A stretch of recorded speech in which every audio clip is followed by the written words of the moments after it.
Number 12, angles in polygons. So we haven't seen that yet either on paper 1, so it's highly likely to appear somewhere. And hopefully it's a nice way to pick up some marks. So the first thing to make a note of is that you've got a regular triangle, in other words, equilateral triangle. So we can divide 180 by 3 to give us 60. So we know that each angle of our triangle is 60. Now, even if you didn't know where to start, you would have been able to get the 60 for the equilateral triangle. We need to think next about this octagon polygon B. Okay, it's a regular octagon, so don't forget, again, the sides are equal, so that means all the angles inside are equal, and it also means that all the angles outside are equal. What we do know about any polygon is that the exterior angles will always add up to 360. So for my octagon, if I divide 360 by 8, that will give me the size of one exterior angle. So I'll put here exterior angle for octagon. 360 divided by 8, and that gives me 45. Now, that doesn't mean that that's 45 in there. What that means is 45 is the exterior, so to find the interior of my octagon, because think about your polygon, when you've got the exterior, let's say that's 45 in there, use your straight line to find the interior. So 180 take 45 will give you the interior of 135 in there.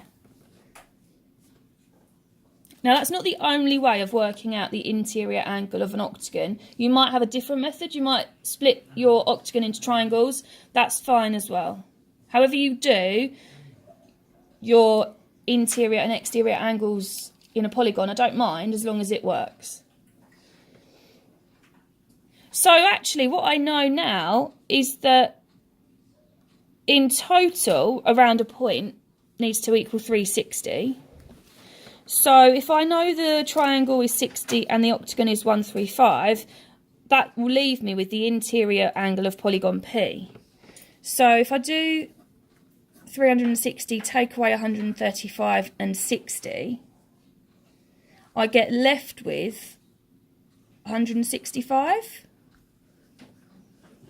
So all I've done there is angles around a point make 360.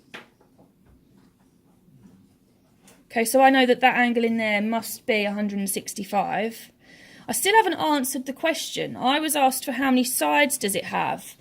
Well, I still don't really have much to go on yet.